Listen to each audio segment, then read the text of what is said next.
Hola, ¿qué tal? 5 en punto de la tarde y bueno, la hora en que cada día de lunes a viernes nos encontramos en este espacio, en las redes sociales, tanto en mi página de Facebook, Mario J. Pentón, como en mi canal de YouTube, que se llama igual, Mario J. Pentón. Entonces, si usted está ahí, activó la campanita en YouTube, seguramente le va a estar llegando la notificación de que estamos transmitiendo en vivo y si no, pues a través de Facebook nos puede seguir. Hoy nos acompaña el abogado Jesús Novo, abogado de inmigración de Gallardo Law Firm, y es muy importante la presencia de Jesús Novo hoy, porque además él es experto en todo este tema del refugio, el asilo, y queremos hablar de este nuevo programa de refugio que Estados Unidos ha lanzado para Cuba, para Haití, para los nicaragüenses y también para los venezolanos que están presentes en México. Esto es una noticia el día de hoy. Yo les di el breaking news en la mañana. Vamos a ahondar un poco más en lo que está sucediendo. Muy buenas tardes, abogado. Buenas tardes, ¿cómo estás, Mario? Muy bien, abogado, muy bien. Bueno, complacido, la verdad, con este nuevo programa que ha lanzado la administración, porque es también una oportunidad para tantos cubanos, nicaragüenses, haitianos, también de venezolanos que están allí en México y que llevan mucho tiempo esperando por la CBP One y no le acaba de caer la cita. Lo primero, bueno, para el que está llegando nuevo, yo en la mañana les compartía que el gobierno de Estados Unidos anunció que va a implementar un nuevo programa de refugio para que ciudadanos de Cuba, de Haití, de Nicaragua y de Venezuela permanecen en México, perdón, puedan entrar a Estados Unidos de manera legal.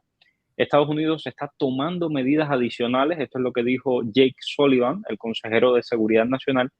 Estados Unidos está tomando medidas adicionales para ampliar el acceso a las vías migratorias legales, seguras y ordenadas. Y según explicó en un comunicado Sullivan, básicamente esta ampliación está coordinada con el gobierno mexicano para ofrecer nuevas opciones de refugio y de trabajo también a las personas más vulnerables que se encuentran en México. Él dijo, también nos comprometemos a aceptar referencias de reasentamiento de refugiados, de personas calificadas de Cuba, Haití, Nicaragua y Venezuela que ya se encuentran en México. Hasta este momento, hoy viernes 5 de la tarde, la administración no ha explicado a través de qué vías se va a llevar a cabo este programa de refugio o cómo o quiénes van a ser esas personas beneficiadas. Este reportero que tienen delante, este servidor, ya le escribió a la Casa Blanca. La Casa Blanca nos ha prometido una entrevista para la semana próxima para ahondar en este tema de este nuevo proyecto de refugio para los cubanos, venezolanos, nicaragüenses y haitianos que están en México. Y también, por supuesto, para hablar del paro humanitario, para hablar de las vías legales como el programa de reunificación familiar cubano. Ya esa entrevista está pactada para la semana que viene, Dios mediante, espero que no me la cancelen y poderles dar mucha más información. Esperamos también en las próximas horas que la Casa Blanca empiece a dar más información de cómo va a procesar estos casos de refugio de personas de estos 4 países que están en México. Es importante, es decir, prácticamente no hay información sobre esto, el gobierno mexicano tampoco ha dado información, pero la prensa, que ya venía siguiendo el tema desde hace algunos días, ha estado informando de que estos espacios internacionales ideados por Andrés Manuel López Obrador, el presidente de México, estarían al sur de México. Sería en el sur de México y allí estarían pues generando espacios para dar trabajo a los inmigrantes que están allí y para atender también a las solicitudes de refugio. Ahora, es muy importante, quiero dejar claro varias cosas. Una, me escribían unas personas de Honduras y me decían, Mario, para nosotros también sirve este programa que ha anunciado la Casa Blanca, la presidencia de Biden. No, es un programa especial para Cuba, Haití, Venezuela y Nicaragua, sí, para los ciudadanos de esos países que están en México. Otras personas me decían, quiero pedir asilo en México con este nuevo programa. Y esto es un error muy grave, porque hay una diferencia sustancial entre el asilo y el refugio. Y para eso vamos a dejar que nos los explique el mejor, el experto, Jesús Novo. Adelante, abogado. Bueno, gracias, Mario. Bueno, Asilo usualmente se pide cuando tú entras a los Estados Unidos. Tú llegas a los Estados Unidos y pides asilo en ciertos departamentos que hay. Está el asilo afirmativo que se pide con el Departamento de Inmigración, con UCIS, y está el asilo que se pide delante, un asilo judicial que se pide delante del juez de inmigración. Esto es asilo. Cuando tú llegas aquí, tú pides asilo. Ahora, refugiados son todas esas personas que tienen persecución, que no han llegado a los Estados Unidos, pero que están pidiendo ser protegidos de alguna forma. Hay varias convenciones internacionales que hablan del refugio, ¿no? Y entonces estas personas que están fuera de los Estados Unidos pueden pedir refugio, obviamente con vistas a la larga a convertirse en asilados igual, pero mientras estén fuera lo que están pidiendo es refugio por ser víctimas de persecución. Los factores que lo hacen un refugiado son exactamente los mismos que lo hacen un asilado cuando está en los Estados Unidos. O sea, eres perseguido por problemas de raza, religión, etnia, orientación sexual. Hubo una época que se hacía también por las personas que sufrían violencia doméstica, sobre todo las mujeres, y todas estas cosas, ¿no? Pero bueno, básicamente la principal diferencia es que los refugiados están fuera de los Estados Unidos, están pidiendo refugio, están pidiendo protección. El asilado está en los Estados Unidos y quiere que le den un estatus legal basado en lo mismo, basado en esa persecución que han sufrido en sus países de origen o en otros países por los cuales han pasado. Ok, tengo aquí Yaima, me hace una pregunta que más o menos es la misma pregunta que me hace Helio y que me hace Pedro, porque mucha gente se está preguntando lo mismo. ¿Qué pasa con los que están llegando a México? ¿Esas personas van a poder aplicar a este programa de refugio o solamente a los que ya estaban en México? La buena noticia de todo esto es que lo que anunció hoy Jake Sullivan no dijo absolutamente nada de que son los que estaban en México, los que llegaron antes de qué fecha. Él no dijo nada de eso. Apenas han dado información del programa, pero de lo que han dicho no han mencionado absolutamente nada sobre las fechas, etcétera. ¿Por dónde va el asunto? En serio, usted está pidiendo refugio en México y supuestamente lo que se entiende de lo que han anunciado, hay que esperar a que den más detalles, pero lo que se entiende de lo que han anunciado es que México, las autoridades mexicanas, la Comar, también la ACNUR en México, estas van a ser personas que le van a recomendar a Estados Unidos usted va a hacer el proceso y estas asociaciones le pueden recomendar a Estados Unidos el poder trasladar a parte de esos refugiados hacia México. Yo quiero que ustedes sepan que, fíjense, tengo por aquí los datos. En los 3 primeros meses de este año, la Comisión de Ayuda al Refugiado, la Comar, recibió 37.606 solicitudes de refugio, una cifra que supera en 7.000 al mismo periodo del 2022, porque están aumentando mucho las solicitudes de refugio. El 36% de las solicitudes presentadas entre enero y marzo fueron realizadas por migrantes provenientes de Haití, seguidos por hondureños, y los cubanos ocuparon el tercer lugar. Definitivamente hay muchos inmigrantes que están llegando a México buscando refugio y de todos estos inmigrantes se va a hacer un proceso y evidentemente no todos, algunos les van a pasar hacia Estados Unidos. Ya este mismo proceso está funcionando, por ejemplo, en Colombia, en Costa Rica y en Guatemala. Ayer en la conferencia de prensa que tuvimos con Blas Núñez Neto, ellos estuvieron explicando que parte de estos migrantes que han sido procesados en Costa Rica y en Guatemala ya han llegado a Estados Unidos, no así los de Colombia que todavía están siendo procesados. Digo parte porque recuerden que esto es un proceso de refugio, no es que todo el que se apunte ahí va a llegar a Estados Unidos, eso no funciona así. Te analizan y si tienes un caso y si ganas un caso, te van a hacer una entrevista, etcétera, entonces vas a poder viajar a los Estados Unidos. Vida 33, gracias por ese super sticker. Dice, buenas tardes, mi hija menor está en México y su papá no quiere venir. ¿Puede ponerla sola en el CBP? ¿Puedo buscarla? Soy residente aquí. ¿Cómo hago? Ahora, es menor de edad. Eso va a ser un problema. No creo que la puedas anotar siendo menor de edad en CBP, abogado. No, definitivamente. El problema es que no le van a dar entrada porque es un menor no acompañado. O sea, este es el típico caso de los niños que entran y entonces los ponen en centros de detención del gobierno, unos centros que no son lo peor del mundo porque están ahí muy bien cuidados y todo, le dan juego y todo. Aquí había unos homesteads que la gente protestaba mucho, pero sin embargo los niños estaban felices, honestamente. Pero estaban separados, como quiera que sea, estaban separados de sus familias. y ese es el peligro, ¿no? Que si ahora el CBP-1 no creo que lo vayan a aprobar. Si usted quiere ir a buscar a esa niña, bueno, ya eso es otra cosa. No sé, le puede poner el parol, una cosa así. Pero por CBP-1 no creo que lo vayan a aprobar. Y de hecho, por el parol, si no viajas si no tienes el parol puesto con la niña o no tienes su tutor legal, tampoco va a poder entrar porque está bastante complicado todo este tema. Recuerda que hay unas mafias de tráfico de niños que son muy fuertes.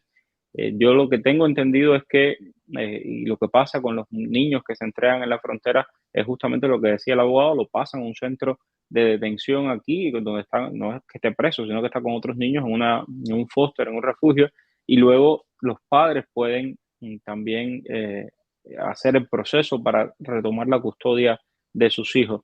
Es muy complicada la situación con los niños en un caso como este.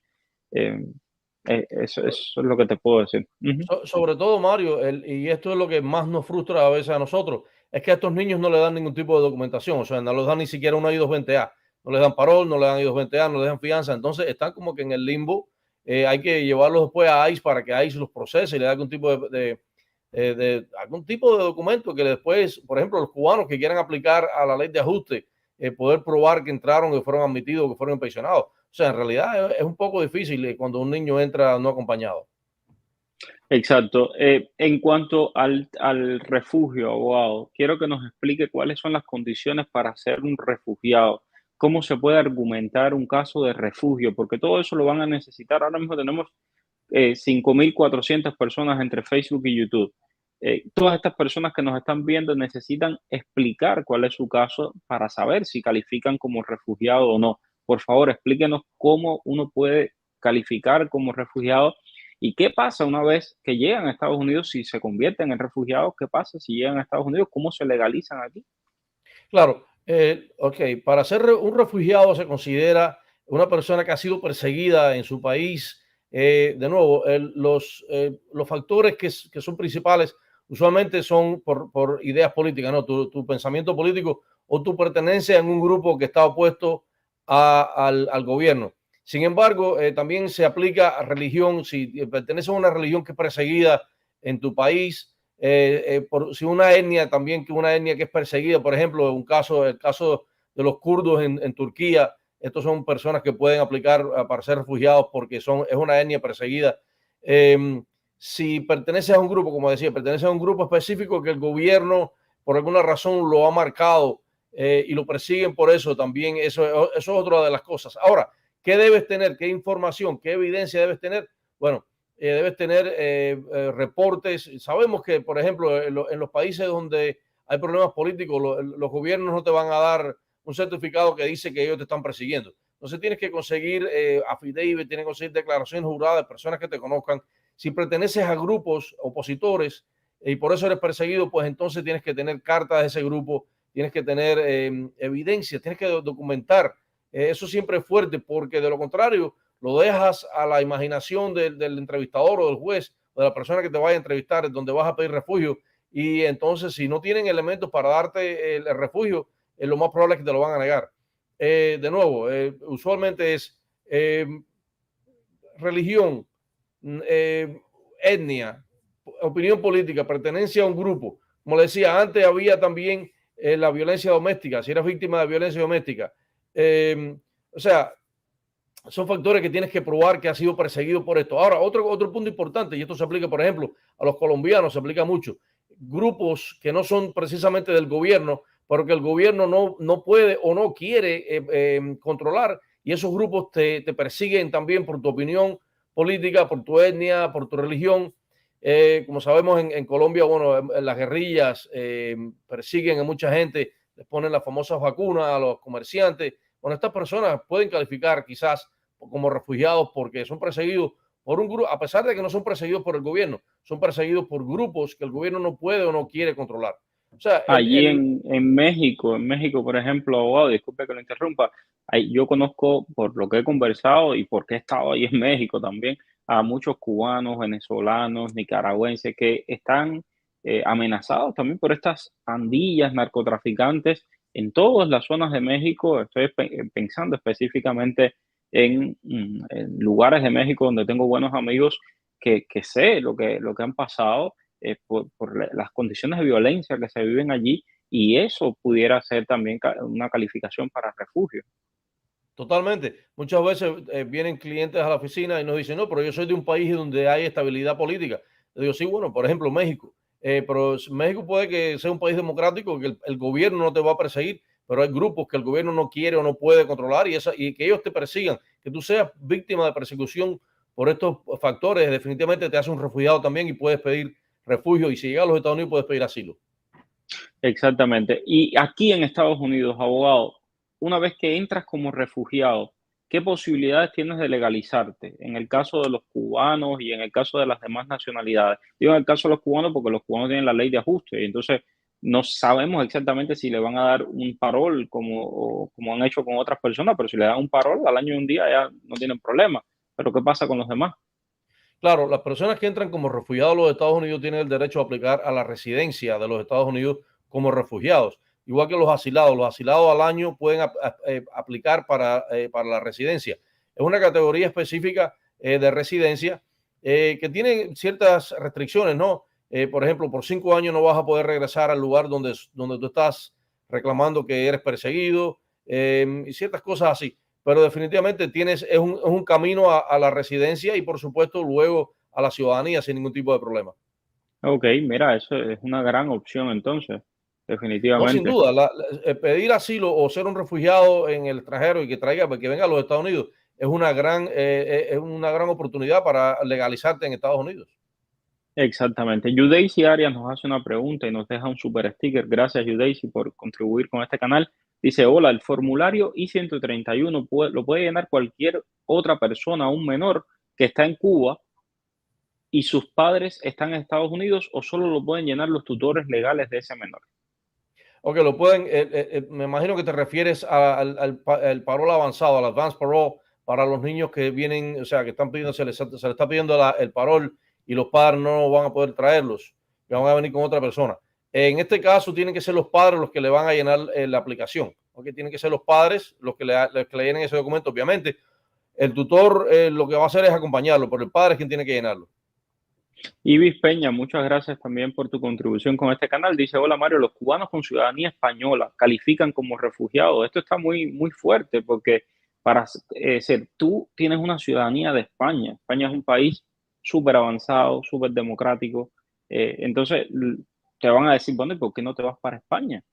¿No? Correcto. Hay elementos que no te permiten aplicar como refugiado ni como asilado. Por ejemplo, si tú tienes la oportunidad de viajar a otro lugar donde estos supuestos grupos o el gobierno que te persigue, vas a estar lejos de ellos, vas a estar protegido por ellos, obviamente no vas entonces a aplicar como refugiado o como asilado. Si eres un ciudadano español, te puedes ir para España. En España es un país bastante estable. O sea que no ahí, a pesar de que quizás haya cierta influencia, pero no hay persecución, no vas a ser víctima de persecución, vas a poder vivir una vida tranquila. Lo mismo pasa a las personas que tienen ciudadanía italiana, ciudadanía alemana, o sea, en cualquier parte de Europa y hasta en algunos lugares en América del Sur también. Claro. Dice Lisette, pero déjame aclarar esto. Lo del CBP One, por ejemplo, es diferente de este otro programa nuevo que se ha creado. Entonces, en lo del CBP One, tengo entendido de que sí han pasado personas con ciudadanía española y no ha sucedido nada. Entonces, pero esto es otra cosa. El programa de refugiados para cubanos, haitianos, nicaragüenses y venezolanos que están ahí es para refugiados. Entonces, si usted es de ciudadano español, se puede ir a refugiar a España, es lo que te Yo van a creo, decir. Mario, que el principal problema que tiene este anuncio que han hecho es que ha creado más preguntas que respuestas, ¿no? Tenemos que esperar en los días que vienen a ver si tenemos más. Lamentablemente, ¿Sí? lamentablemente la comunicación no es el fuerte de la Casa Blanca. Ujú. Entonces, Lisette Fernández me dice, por fin el muchacho de hoy en Miramar. Ustedes saben, yo compartí con todos ustedes, quienes me siguen en Facebook, la historia y quienes por supuesto ven mi trabajo, se los recomiendo allí en América TV.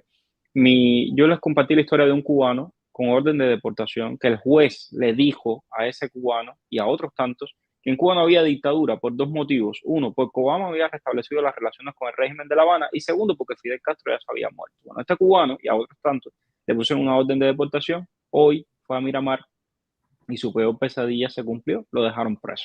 El reportaje completo lo pueden ver en la página web y en el canal de YouTube de América TV, el canal para el que yo trabajo. Y también, por supuesto, estuvimos hablando de esto en América Radio. Yo entiendo de que, y aprovecho aquí para hacer el comercial, yo entiendo que muchos creen que yo me paso el día entero trabajando en las redes, pero no es así. Yo soy periodista de televisión y periodista de radio, lo dije el otro día, y a veces me llaman 10 veces, señores. No puedo contestar, porque si estoy en vivo en la radio, no te puedo contestar. Cuando tú veas que yo te cuelgo, es porque no te puedo contestar. Estoy en vivo en la radio, estoy haciendo una entrevista, me pasó el otro día también, y es una sensación un poco incómoda. Con Yasmira. Tengo un caso que pedí la extensión de la autorización a mi sobrino. Recién aprobaron a su mamá, estoy esperando 2 meses. Esto, bueno, que si me puede dar la información. Esto, a partir de la entrevista de ayer con el subsecretario, yo le dije al subsecretario que había familias que habían quedado divididas porque algunos lo habían aprobado y a otros no. Estoy hablando de las familias que tienen el mismo patrocinador, todo fue puesto a la misma vez, la misma familia, pero aprobaron a unos y a otros no. No es de familias que hayan aplicado con diferentes patrocinadores, es el mismo patrocinador. Él me dijo que eso no debía suceder, que las personas debían llamar a CBP. Yo le dije, mire, ya han llamado a CBP, los mandan a USCIS, USCIS los manda a CBP, al final las familias están divididas. Yo me comprometo a revisar esos casos. Entonces, estamos haciendo una lista de algunos de esos casos con un equipo de personas que ya estaban en esto, que tienen un grupo de WhatsApp sobre esto, y yo les voy a ir dando los datos para que puedan con ese grupo de personas, un grupo muy reducido, dar su información. Les reitero, no es para todo el mundo, no es para todos los casos de parol, no es para todos los casos de familias separadas, es nada más aquellas familias que son los familiares que quedaron divididos con el mismo patrocinador, ¿ok? Y sobre todo los casos de madres y niños que han quedado separados. Eso es lo que estamos haciendo. No se trata de que le van a aprobar el parol porque yo mande ahí el nombre suyo, no tiene nada que ver con eso. Es sencillamente que él pueda revisar, ver de que efectivamente hay casos así y que habiliten alguna vía para que esas personas, todas las personas que están en esa situación, puedan arreglar ese problema. Repito muy claramente, no le van a aprobar el parol por que yo mande ese nombre. Yo no soy oficial de USCIS, no tengo nada que ver con eso. Sencillamente soy un periodista que cuento historias y quiero llevarle a él esas historias, de decirle, mira, hay familias que sí han quedado separadas, está muy bien lo del parol, queremos que siga, pero queremos que lo mejoren y queremos que nos ayuden a que estas familias se reintegren.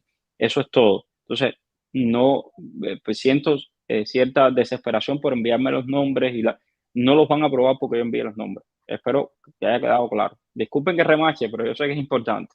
Gracias, Yaneisi Rivero, por ese super sticker. Vamos a ver. Mario, por favor, ¿puedes preguntar por el programa de movilidad segura en Colombia cómo funcionará? Sí, Mateo, ya lo hemos hecho y ya nos han respondido. El programa de movilidad segura abrió una serie de convocatorias, recibió y procesó una serie de solicitudes. De esas solicitudes que ellos recibieron, las solicitudes que ellos consideran que son casos de refugiados, que ya lo explicó el abogado, esas les van a mandar una entrevista. Entonces, tienen que esperar a que les manden esa entrevista, hacen la entrevista y si aprueban todo, pues los van a mandar a Estados Unidos o a España. Ya se han mandado personas a Estados Unidos y España a través de este programa que funciona también en Costa Rica y que funciona en Guatemala. Bueno, otro tema que también quiero tocar. Quiero que escuchen este testimonio. Es de un cubano con temas de reunificación familiar. Escúchenlo para hablar de este tema. De nuevo, ante todo, felicidades a los periodistas que participaron en la conferencia de prensa, esta última conferencia de prensa que hubo sobre el parol humanitario y sobre el tema de la frontera y eso. Estuvo muy buena la conferencia de prensa, nos dio un poco más información de lo que más o menos intuíamos, pero bueno, estuvo bien la información. Ahora yo a veces pienso que soy un poco reiterativo, pero yo quiero hacer una pregunta porque tengo una duda y me gustaría ver si esto le llega de alguna manera a los periodistas que están en este tema, que están pendientes de este tema, y ver si de alguna manera se incluye en la agenda de próximas conferencias, porque es un tema un poco que ya me empieza a preocupar. Me empieza a preocupar el silencio. Me estoy refiriendo al programa de reunificación familiar de Cuban para el CFRP. ¿Qué me pasa con esto? Yo estuve escuchando al subsecretario a Blas Neto, y habló de todos estos programas. Habló del paro humanitario, está muy bien, el CBP One, los centros de movilidad, los centros de refugiados, esto nuevo, el programa de los refugiados. O sea, se habló de todos los programas para buscar el tema este de la migración ordenada y legal. Y entonces ya me está preocupando porque a veces siento que el CFRP, y es la duda que tengo, ¿será que no es una manera ordenada y legal de emigrar? Bueno, porque no voy a poner el video entero, dura 4 minutos, pero la respuesta a este señor y a todos los que están esperando por el programa de reunificación familiar no ha salido de la agenda de los periodistas, por lo menos de este servidor, y estoy seguro que Daniel Benítez tampoco y otros más. Junieski, por ejemplo, que siempre se me olvida el nombre, espérate, porque ya me da esta pena con él, Javier. Ninguno de nosotros se nos ha salido de la agenda. ¿Qué pasa? Que la reunión de ayer no era para hablar específicamente de este tema. Entonces, por eso no le hicimos preguntas de la reunificación familiar. Pero créanme que donde quiera que nos paramos, estamos pinchando con eso constantemente, preguntando, molestando, y ahí vamos a seguir.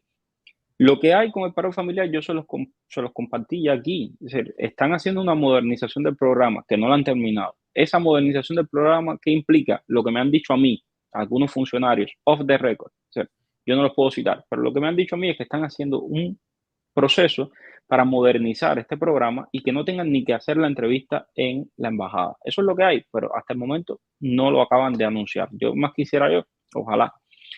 Dice Luis Enrique Capdevila, la gente quiere Estados Unidos, no España ni Canadá. Pues esa persona, por ejemplo, que quiere Estados Unidos, no España o no Canadá, no es un refugiado. Ahí tienes un ejemplo claro de que no es un refugiado. Un refugiado escoge hasta Nigeria si hace falta. Lo importante es huir de donde está.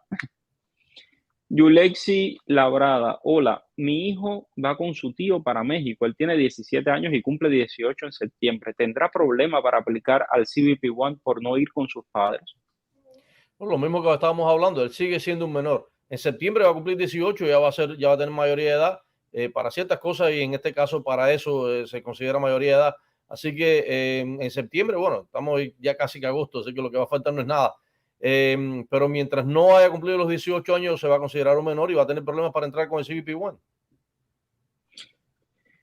Maidoli Suárez, ojo, por favor, si un hijo de un preso político del año 80 con pruebas contundentes que le quitaron su hija, el exilio cubano, no entiendo qué quiere decir esto, ya mi padre es fallecido, yo, esposa e hijos estamos en México, ¿podemos aplicar?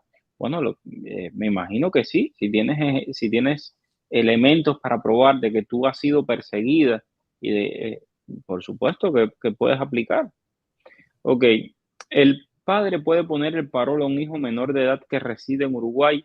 El problema con esto, Mirialis, si tú eres la mamá del niño y estás con él en Uruguay, tú vas a poder hacer todos los attestations y vas a poder viajar con él cuando te lo aprueben. Pero si no, ¿cómo vas a hacer? Porque te bloquean la cuenta, y si no hay un adulto que sea el tutor legal del niño, no puede hacer los attestations, no puede hacer todo el proceso antes de viajar. Ese es el problema con este tema. Si está con su mamá y tú eres su mamá y están en Uruguay, no hay problema ninguno. Mario, pregúntale al abogado por el caso de la religión. Por ejemplo, ¿qué se necesita tener? Pruebas de que eres perseguida por tu religión, Ani. Los testigos de Jehová, ahí hay elementos. Lo hemos dicho muchas veces. Los cristianos tienen muchísimos elementos. Cristianos, católicos, todos. Hasta los yoruba, porque en Cuba en Cuba, por ejemplo, si no eres yoruba de la asociación de los yorubas del oficialismo, te persiguen. En Cuba no Sí, hay libertad ninguna para llevar a un hijo a una escuela. Es decir, hay muchos elementos, lo hemos hablado, búscalo en los videos anteriores, abogado.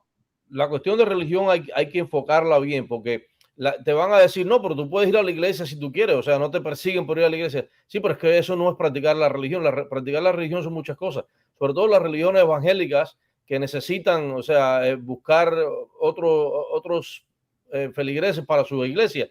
Eso no se les permite hacer a nadie, o sea, eso está totalmente prohibido en Cuba.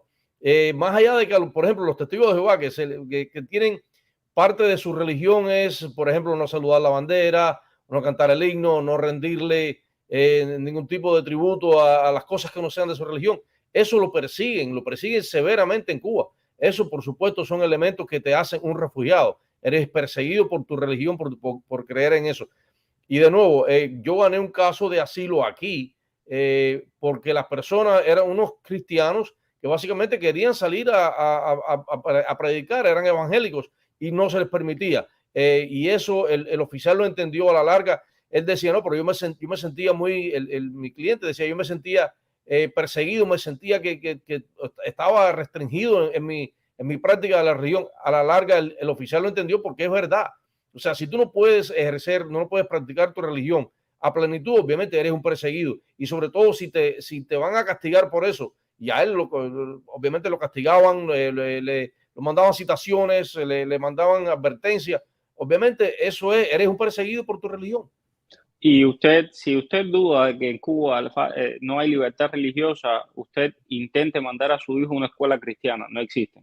Usted Exacto. intente hacer una procesión religiosa sin el permiso del Partido Comunista, no existe, no lo puede hacer. Usted intente, haga el intento, cree una especie de Cáritas como hace la Iglesia Católica y empieza a repartir medicamentos, o si quiere empieza a repartir juguetes y comida sin la autorización del gobierno, va a ver que no va a poder porque le van a caer arriba con todo. Es decir, en Cuba no hay libertad religiosa, hay muchos elementos, hay informes del Departamento de Estado sobre la cual usted se puede argumentar de la falta de libertad religiosa. Entonces, en ese tema, en el caso de Cuba y en el caso de Nicaragua, ni se diga, el régimen satánico de Daniel Ortega odia a la iglesia y ahí tienen a Monseñor Rolando que está preso por defender la libertad. Así que Ya está en elementos hay. Venezuela, Mario. En Y en Venezuela Venezuela también también. tuvimos un caso de un grupo que exactamente hacía eso, nos distribuía medicinas y esas cosas, y el gobierno le cerró el lugar, le cerró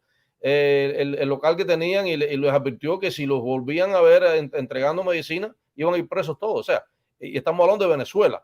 Y Venezuela, por supuesto, es un país que estaba acostumbrado a que la gente, había muchos grupos que o sea, ayudaban a los más necesitados, a los menos afortunados. Sin embargo, el gobierno no se los permite. ¿No? Si tú eres religioso, tú lo haces con una plataforma religiosa, no lo puedes hacer. Yaneisi Rivero nos manda una pregunta y un caso tremendo. Dice, hola Mario, mi hermano lo secuestraron cuando el MPP no pudo acudir a la cita en corte, lo deportaron a Cuba injustamente y tiene un niño aquí en Estados Unidos de 10 años. Mi hermano no es ningún criminal. Ahora, ¿cómo me lo van a devolver? ¿Qué puedo hacer? Sí, esto es terrible. Hemos visto casos así que las personas, por alguna razón, tenemos un caso de unas personas que estaban hospitalizados cuando tenían su cita y sin embargo no pudieron asistir y le dieron una orden de deportación. En estos casos lo estamos peleando, posiblemente lo vamos a ganar. Pero sí hemos visto otros casos que los han deportado físicamente, lo cual es terrible, ¿no? Pero yo pienso que si hay nueva persecución, se pueden tratar de reiniciar a pesar de que estén fuera, de que estén en Cuba, por ejemplo. Se le puede tratar de plantear que son refugiados y que entonces si se le otorgan esa categoría, van a poder entrar a los Estados Unidos. Bueno, abogado, sé que estoy abusando de su tiempo. Por favor, dos preguntitas más, que hay miles de preguntas. David, ¿puedo presentarme a pedir refugio porque me persiguen para el servicio militar obligatorio? No, desafortunadamente el servicio militar obligatorio es algo, o sea, es una cuestión gubernamental que todos los países lo tienen o la mayoría de los países lo tienen y eso es una obligación que se considera civil. El hecho de que tú te niegues a participar del servicio militar, a no ser que sea por cuestiones religiosas. O sea, si tú te niegas a participar del servicio por cuestiones religiosas, eres un perseguido religioso. Pero si es solamente porque no quieres tomar armas, porque no quieres hacer tu servicio militar, eso desafortunadamente no se considera persecución. Los menores de 18 sometidos a entrevistas de miedo creíble, prácticamente con la CBP no le están haciendo entrevistas de miedo creíble. La mayor parte de las personas que conozco no le están haciendo entrevistas de miedo creíbles. Les preguntan por qué vienen a Estados Unidos y los procesan. Mayrecita, 19 años cumplidos hace 2 días. ¿Puedo entrar por la aplicación CBP sin mis padres? Eres adulta, Mayrecita, o sea, eres adulta hace 1 año y 2 días, así que no tienes problema ninguno. Ejerce tu adultez. Bueno, gracias a todos por la sintonía. Voy a seguir haciéndoles videos aquí a medida que vaya saliendo más información de esto. Les pido, por favor, no olviden suscribirse tanto a mi página en Facebook como a mi canal de YouTube. Le dan ver primero en Facebook y en YouTube tocan la campanita para que puedan estar atentos a las notificaciones. Gracias por compartir este video y por llevar información veraz, objetiva a mucha gente en el mundo. Muchísimas gracias, abogado. Gracias, Mario. Buen fin de semana. Buen fin de semana. Chao. Dime cuál es el periodista que está en el boom. Es Mario Rincón. El periodista que te trae toda la información. Es Mario Rincón. El periodista de la radio y la televisión. Es Mario Rincón. Habla de temas cubanos hasta de migración. Mario Rincón. Oye, dale, conéctate y comparte. Déjame un like. Dale like y comparte.